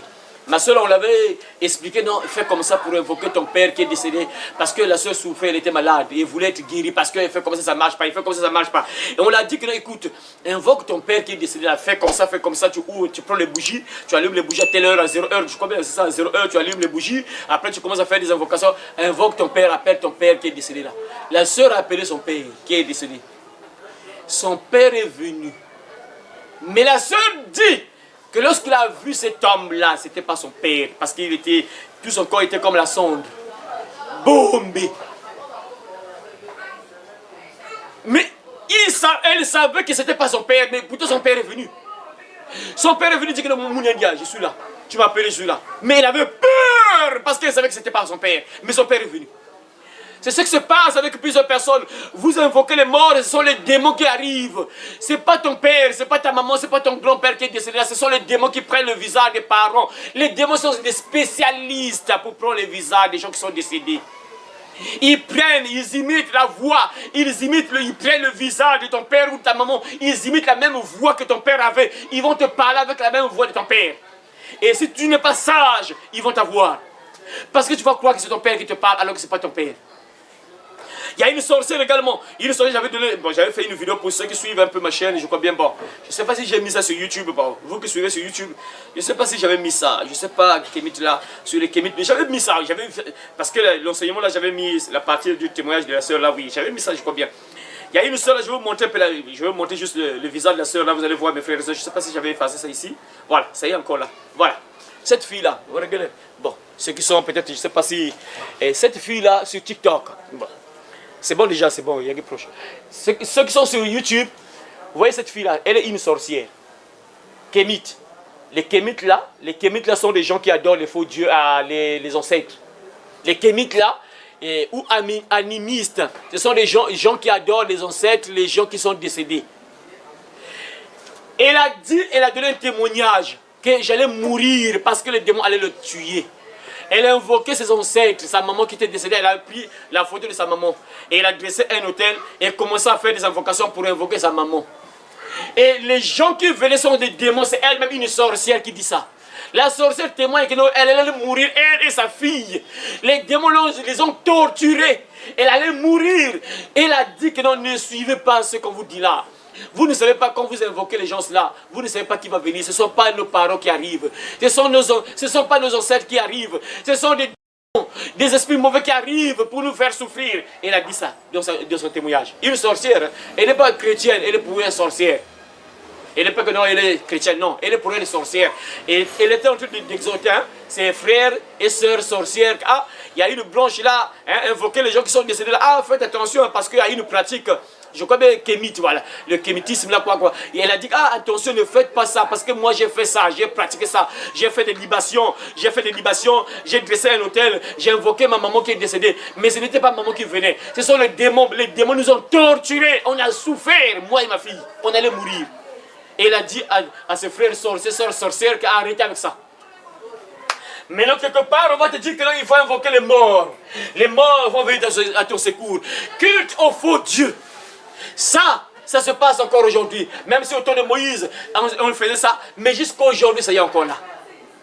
Ce qui est pire, c'est rentrer même dans les églises, mes frères et sœurs. Ah, il se passe des phénomènes pas bien dans les églises, mes frères. Ah, Seigneur, tu peux mettre tes pieds dans une église, tu te mets automatiquement en prison. Parce qu'il y a des églises qui sont consacrées au diable. On invoque le diable, Satan, mais toi tu te dis que non, j'invoque Jésus. Tu parles Jésus, mon Dieu, bon, tout ça. Mais c'est pas Jésus qui est là, c'est le diable. Parce qu'on a fait des sacrifices, on invoque le diable. Le pasteur qui est là, lui, il a fait une alliance avec le diable. Il a fait un pacte avec Satan. Ce n'est pas avec Jésus qu'il est en alliance, ce n'est pas avec Dieu qu'il est en alliance, mais il est en alliance avec le monde des ténèbres. Et dès que vous mettez vos pieds là-bas, vous êtes automatiquement en liaison, en alliance avec les démons qui sont invoqués par cet homme de Dieu là. C'est comme là, l'histoire là, Aaron, il commence à guider le peuple sur les faux dieux, donc adorer les faux dieux. Ce qui se passe aujourd'hui, des loups ravisseurs, des pasteurs sorciers, sorcières, qui sont dans les églises, qui poussent les enfants de Dieu à adorer le diable. Mais eux, nombreux sont là, ils se disent que j'adore Jésus, alors que ce n'est pas Jésus. Ils n'adorent pas Dieu, mais ils adorent le diable, ils ne savent pas. Ils sont en prison. L'idolâtrie moderne. Mon frère, ma soeur, fais attention. Ne prie pas les faux dieux. Tu ne dois pas prier les faux dieux. Tu ne dois pas rendre culte aux ancêtres. Les ancêtres sont décédés. Et leur jugement les attend, mes frères et sœurs. Ils sont déjà jugés pour d'autres, ils sont déjà en prison. Pour ceux qui sont morts sans Dieu, ils sont déjà en prison. Et ceux qui sont morts avec Jésus, ils sont dans un lieu bien. Voilà pourquoi toi, tu ne dois jamais invoquer les faux dieux. Tu ne dois jamais faire l'idolâtrie, te mettre à genoux devant une statue. On va entendre ça à la Bible, on va ouvrir les Bibles, les versets plutôt. Vous allez lire les versets vous-même. Qu'est-ce que Dieu dit sur les idolâtres? Il faut d'abord voir l'idolâtre là, c'est quoi? Parce que lorsqu'on définit l'idolâtre, vous avez les téléphones là-bas. Vous avez les téléphones Android, donc ça veut dire qu'il y a le dictionnaire à l'intérieur. Tapez idolâtre, c'est qui idolâtre? Idolâtrie. Vous allez retrouver la définition que j'ai donnée là. Culte au faux Dieu, adoration des statues, amour excessif pour une personne ou une chose pour une chose. Culte rendu au faux Dieu. Vous allez voir ça. Comme ça, à la suite de ce thème-là, tu vas comprendre. Si tu es dans l'idolâtrie, là, on n'a pas encore touché sûrement ton idolâtrie. Là, tu dis que là, moi, ce qu'on a dit là, bon, là, moi, je suis à part. Hein, moi, je ne suis pas concerné. Tu seras concerné peut-être quelque part. On va voir ça à la suite, mes frères et sœurs. Donc, pour l'instant, ce que tu dois retenir, mon frère et sœur, même si Jésus tarde à revenir, il tarde à revenir. Comme Moïse était sur la montagne, il tarde à revenir. Le peuple se lance à l'idolâtrie. Il commence à adorer les faux dieux. Il commence à fabriquer des faux dieux. Il commence à fabriquer des statues. Il commence à adorer le diable. Toi, ne fais pas ça. Même si Jésus ne tarde pas, il tarde encore à revenir. Il reviendra. Mais ne fais pas de ça. Ne fais pas de ce temps-là, puisque Jésus ne revient pas rapidement. Ne te lance pas sur un mauvais chemin. Ne quitte pas le chemin que tu as choisi. N'abandonne pas Jésus. Reste accroché à lui. Reste attaché à lui, mon frère et ma soeur. Ne te lance pas à l'idolâtrie. Cherche à sauver ton âme, mes frères et sœurs. Dieu a détruit plusieurs personnes. Mes frères, est-ce que vous savez que si je vois bien, en réalité, en gros, le péché qui a fait que le peuple de Dieu meurt dans le désert, parce que tout le monde est mort, sauf les petits enfants qui avaient moins de 20 ans. Tout le monde, tous les vieux papas qui sont sortis d'Égypte, Dieu les a tous tués. Vous savez, c'est à cause de quoi? Qui peut se rappeler? C'est à cause de quoi? Hein, à cause de leur péché, oui. Exactement, quel péché? C'est à cause de leur péché, oui. Exactement, c'était quoi? La rébellion, oui. La rébellion, oui, c'est ça. Voilà, en gros, la rébellion, oui, c'est ça, à cause de leur péché, oui. C'était plus l'idolâtrie. Tout le monde qui est mort là, dans le désert, tout le monde que Dieu a tué, si vous lisez l'Ancien Testament, vous allez voir que c'était plus l'idolâtrie. C'était presque toujours l'idolâtrie. Presque l'idolâtrie. Pourquoi? Parce qu'ils abandonnaient Dieu, ils commençaient à servir les faux dieux. Se prosterner devant Baal, Astarté, les étoiles. Ils commençaient à adorer le faux Dieu. Le peuple est mort. C'était plus sur l'idolâtrie. Mes frères, ça c'est une prophétie que je vous donne, mes frères. C'est une réalité. Nombreux vont manquer le ciel. Ça sera plus à cause de l'idolâtrie. Vous allez comprendre ça à la suite. Je vais donner les détails. Nombreux ne seront pas sélectionnés, nombreux vont rester, nombreux seront brûlés à cause de l'idolâtrie. Oh, sûrement tu dis que moi je ne me mets pas à genoux devant une statue. Tu vas découvrir ça après, à la suite. Nombreux vont mourir, vont partir en enfer, vont manquer le ciel, juste à cause de l'idolâtrie. Parce que là, c'est maintenant modernisé. Là, l'idolâtrie qu'on parle là, ça, on connaît tout ça. Les statues, les faux dieux, adorer les boas, les pitons, les sirènes, tout ça, on connaît ça. Tout ça, on connaît ça. Mes frères, mais c'est maintenant modernisé. Ça a changé un peu de forme. Et ça, tu vas découvrir ça à la suite, mes frères. Et beaucoup de chrétiens même sont inclus. Des chrétiens qui vont à l'église, mais ils sont inclus. Mais ils ne savent pas. Nombreux ne comprennent pas qu'ils sont loin de Dieu. Dieu n'est plus avec eux. Dieu est en colère contre eux. Comme ce peuple-là. Dès qu'ils ont fait l'idolâtrie, ils ont fabriqué la statue là de veau d'or. Dieu s'énerve, Moïse. Ce peuple-là, je vais tous les consumer, les exterminer. Mes frères, Dieu quand il s'énerve, c'est toujours la mort. J'ai toujours dit ça. Quand Dieu s'énerve, souvent la manière que Dieu punit, c'est souvent la mort. Souvent. Mais avant qu'il punisse, la plupart des cas, il part d'abord. Il parle d'abord, il avertit, il envoie les prophètes parler. Les prophètes parlent. Et si la personne ne change pas, tôt ou tard c'est la mort. C'est toujours comme ça. Dans la Bible, moi quand je lis la Bible là, ça a toujours été comme ça. Lisez l'Ancien Testament, vous allez voir. Dieu envoie toujours les prophètes. Les hommes de Dieu parlent. Lorsqu'ils parlent. Puisque Dieu, attends, il ne peut pas frapper comme ça, non. Il parle d'abord, il avertit d'abord. Et si la personne ne change pas, souvent c'est la mort. La plupart des cas, dans la Bible là, la manière que notre Dieu agit, souvent c'est toujours la mort. Toujours la mort. Voilà pourquoi mon frère, ma soeur, même si Jésus tarde à revenir, ne te lance pas sur l'idolâtrie. Ne commence pas à adorer le faux Dieu. N'abandonne pas Jésus. Ne suis pas le diable. N'adore pas le faux Dieu. Les faux dieux de la famille ne sont pas morts pour toi. Ils ne t'ont pas délivré. Ton père n'est pas mort pour toi sur la croix. Ton grand-père n'est pas mort sur la croix pour toi. Ton grand-père, peut-être que tu invoques, parfois il y a des gens, plus qu'aujourd'hui, il y a des gens qui invoquent les gens qui sont décédés parfois. Les gens qui sont morts, vraiment. Seigneur Dieu. Mes frères et sœurs, non, réveillez-vous. Je vous donne des exemples, regardez. Posez-vous des questions. Regardez. Prenez deux personnes. Toi, tu invoques les gens qui sont décédés. Bon, prenons le cas, les saints. Saint-Michel, je sais pas, bon, Saint-Bernadette et Saint-Benoît, bon, les saints qu'on appelle là, par exemple, les saints, et donc une personne qui était sur la terre qui est décédée. On l'invoque, bon, prie pour moi, tout ça. Ah Seigneur, il y a tellement beaucoup de détails dans ça, vraiment Seigneur, Seigneur. Lui, il prie. Toi, tu pries, saint, un tel qui est mort, par exemple, une personne décédée, ton grand-père est décédé, ou bien quelqu'un qui était un chrétien qui est mort, qui est décédé, tu l'invoques. Pour moi, je n'utilise pas une personne décédée pour invoquer Dieu. Je prie seulement pas, il y a la puissance de Dieu qui se manifeste. Bon, toi, tu pries une personne décédée. Bon, tu vois pas, il y a quelque chose qui ne va pas. L'autre ne prie pas, il ne passe pas par une personne décédée. Lui, il va directement à Dieu. Bien sûr, par Jésus. Et toi, tu passes par une personne. Et la personne va passer peut-être pas par Jésus. Attends, vous voyez pas que c'est un contour. Moi, je vais directement à Jésus, à Dieu. Puisque nous avons maintenant libre accès au Père. Puisque le voile était déchiré lorsque Jésus est mort sur la croix, le voile s'est déchiré. Donc on a maintenant libre accès au Père. On peut aller directement au Père. On passe par Jésus, bien sûr. Tout ce que vous demandez en mon nom, je le ferai. Donc tu passes directement. Bon, moi je vais directement. Tu vois pas que c'est un contour. Nous tous là, si tu veux aller quelque part, tu vas chercher un chemin rapide. Bon, regarde, moi, je sais que si je fais comme ça, je suis au paradis. Maintenant, toi, on te dit que non, pour aller au paradis, tu dois passer là. Tu fais comme ça, tu fais comme ça, tu fais comme ça. Tu fais pas, après, tu viens. Tu vois pas que ça n'a pas de sens, vraiment. Moi, je fais comme ça, je rentre au paradis. Mais toi, on te dit que non, pour aller au paradis, tu dois faire comme ça. Tu vas là-bas. Après, tu vas prendre une ruelle là-bas. Tu fais comme ça, tu vas tomber sur une avenue. Après, tu fais comme ça. Tu vas passer. Après, c'est ce qui se passe aujourd'hui avec les saints. Donc, tu parles à Dieu.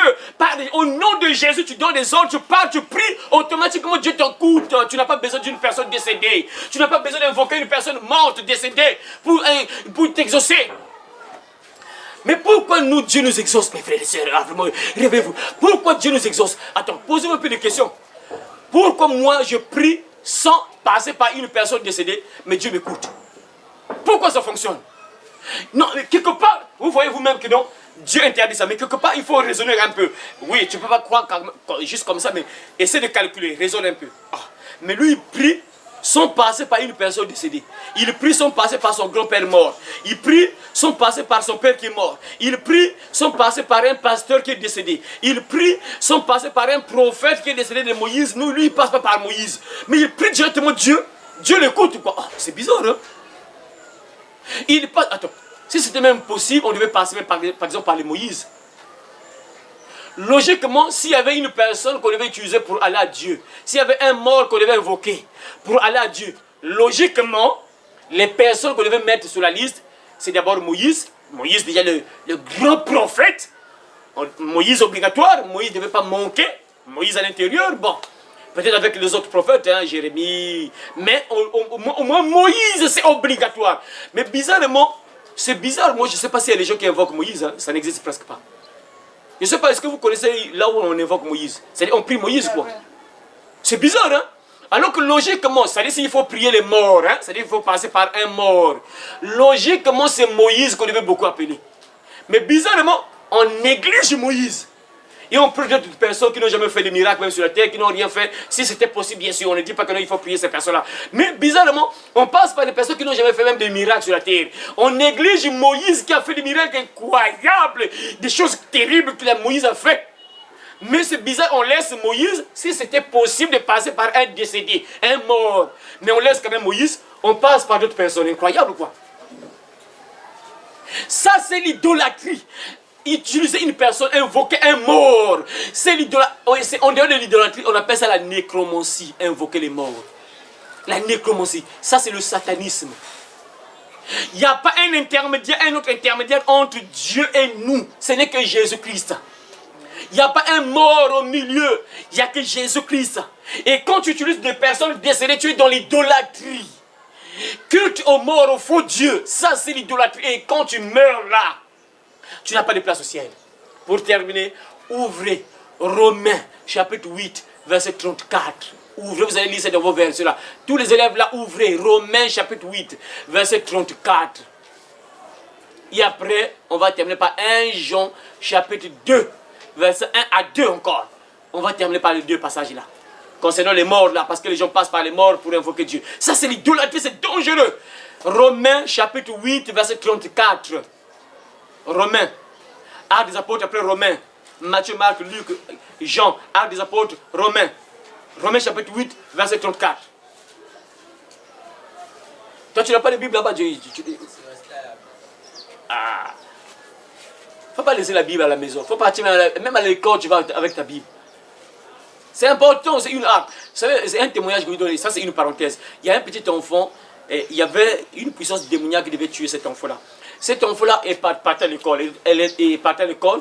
Dans son cartable, elle avait la Bible en dessin animé, hein, des dessins de Mickey, quoi, les Mickey, dans son sac là. Et après, il y avait un envoûtement sur l'enfant-là, et l'enfant-là a commencé à prendre un autre chemin que le chemin qu'elle utilisait pour repartir à la maison. Et il commence à prendre un autre chemin.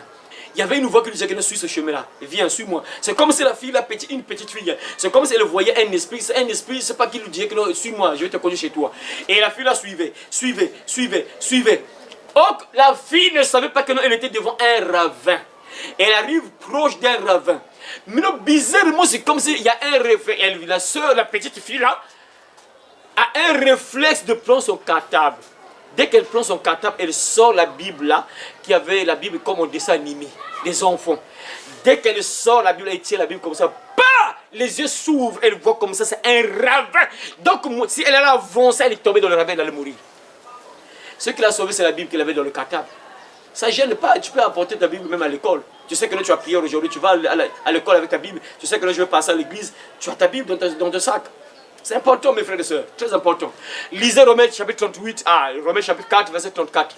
Romains chapitre 8, verset 34. Lisez. Qui les condamnera? Qui les condamnera? Jésus-Christ est mort. Jésus-Christ est mort. Bien plus. Il est ressuscité. Il est ressuscité, donc il n'est pas mort. Nous, on n'invoque pas une personne décédée. Jésus-Christ est vivant, oui. Il est à la droite de Dieu. Il est à la droite de Dieu. Il est où? À la droite de Dieu. Il est où? À la droite de Dieu. À la droite de Dieu. Et qu'est-ce qu'il fait? Il intercède pour nous. Il fait quoi? Il intercède pour nous. Il fait quoi? Il intercède pour nous. Il intercède pour nous. La seule personne qui intercède pour nous, c'est Jésus. La Bible est claire. Jésus est à la droite de Dieu. Il est assis à la droite de Dieu. Il intercède pour nous. Il n'y a pas Marie là par exemple, il n'y a pas Saint-Pois, il n'y a pas Coco un tel, Pépé un tel, Oncle un tel. Jésus intercède pour nous. Que comme on dit souvent les frères qui sont à l'église catholique, Marie priez pour nous. Prier ça veut dire intercéder. La Bible nous dit que c'est Jésus qui intercède pour nous. Comme ce qu'on dit souvent là-bas que non, Saint un tel intercède pour prier pour nous. Sainte Bernadette priez pour nous. Ça veut dire intercède pour nous. Mais Dieu nous dit dans la Bible que c'est Jésus qui intercède pour nous. Terminé par 1 Jean, chapitre 2, versets 1 à 2. 1 Jean, chapitre 2. Nous sommes presque à la fin du Nouveau Testament.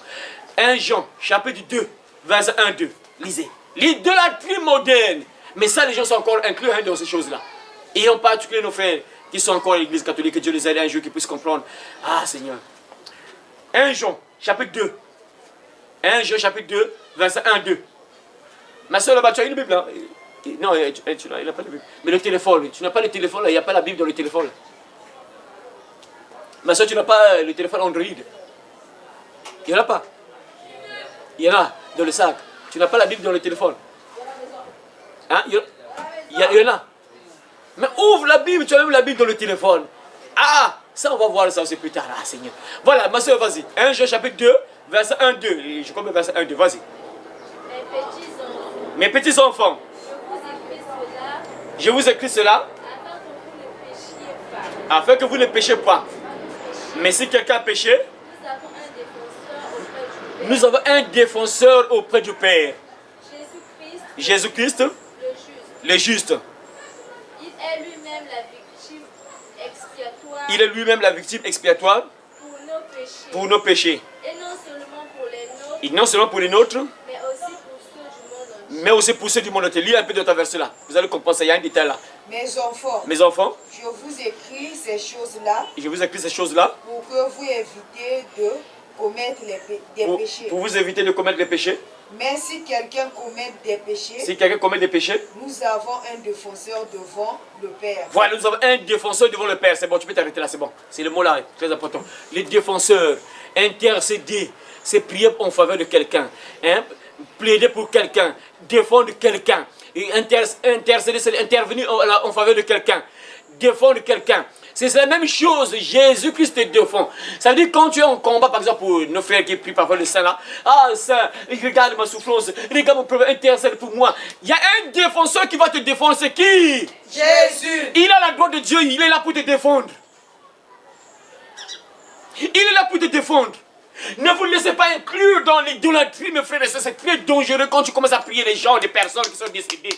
Ton père ne va jamais te sauver, mes frères et sœurs. Ta maman décédée, ton grand-père mort, il ne va jamais intervenir dans ta vie. Lui-même, on ne sait pas ce qui se passe avec lui. Peut-être qu'il est en enfer. Tu penses qu'il va quitter là-bas, les démons vont le laisser, que non pas. Va d'abord secourir ta fille qui souffre là-bas, après tu reviens en prison. Jamais! Il ne sortira jamais. Même s'il est au paradis, il ne peut jamais revenir. Dieu a dit le riche là, l'histoire que je vous ai dit là, hein, je vous ai donné là, Luc chapitre 16, à partir du verset 19 jusqu'à 31. L'homme riche va dire à Lazare, lui qui était un enfant de Dieu, lui qui croyait en Dieu, bon, Père Abraham, comme moi mon sort est scellé, je ne peux plus sortir, c'est fini. Mais je me rappelle quand même que j'ai laissé 5 frères sur la terre. Mes frères là font des choses terribles. Ils vont me rejoindre ici en enfer.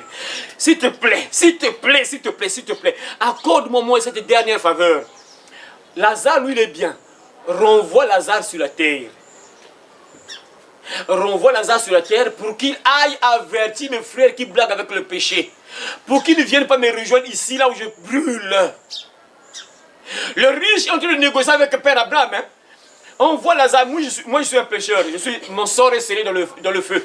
Je ne peux plus sortir. Mais Lazare, lui, comme il est bien, c'est quelqu'un de bien, il est gentil, il est mort avec Dieu, il est bien au paradis là-bas. Renvoie-le sur la terre pour qu'il aille avertir mes frères qui sont dans le péché pour qu'ils ne viennent pas me rejoindre. Mais Père Abraham va nous dire, pourquoi toi on te fait croire que non, quand tu invoques ton Père qui est mort, puisqu'il est mort avec Dieu, il va intervenir dans ta vie. Jamais! Père Abraham nous dit, réalisez l'histoire là.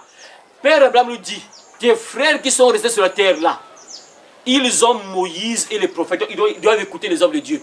Ils ont la parole de Dieu. Ils doivent écouter, changer de leur vie.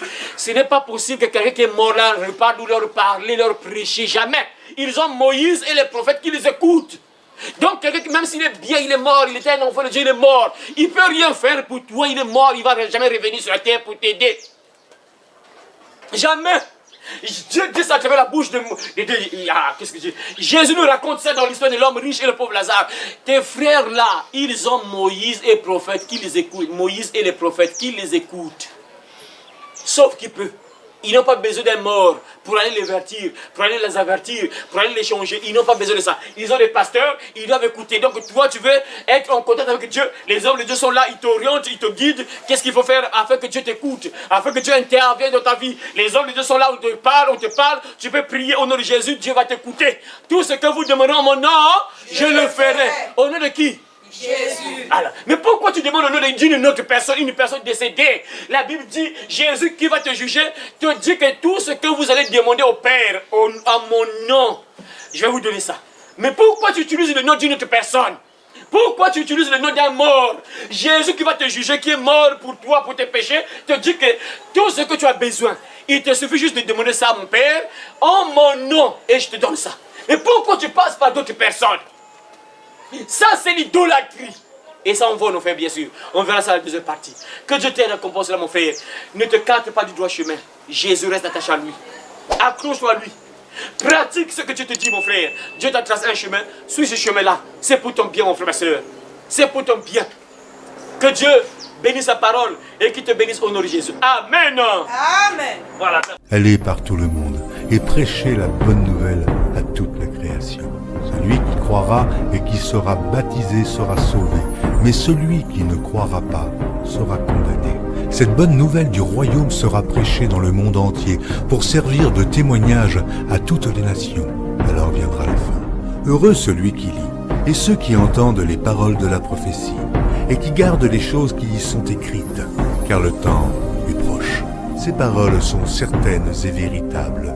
Et le Seigneur, le Dieu des esprits des prophètes, a envoyé son ange pour montrer à ses serviteurs les choses qui doivent arriver bientôt. Et voici, je viens bientôt, et ma rétribution est avec moi pour rendre à chacun selon ce qu'est son œuvre. Moi, Jésus, j'ai envoyé mon ange pour vous attester ces choses dans les églises.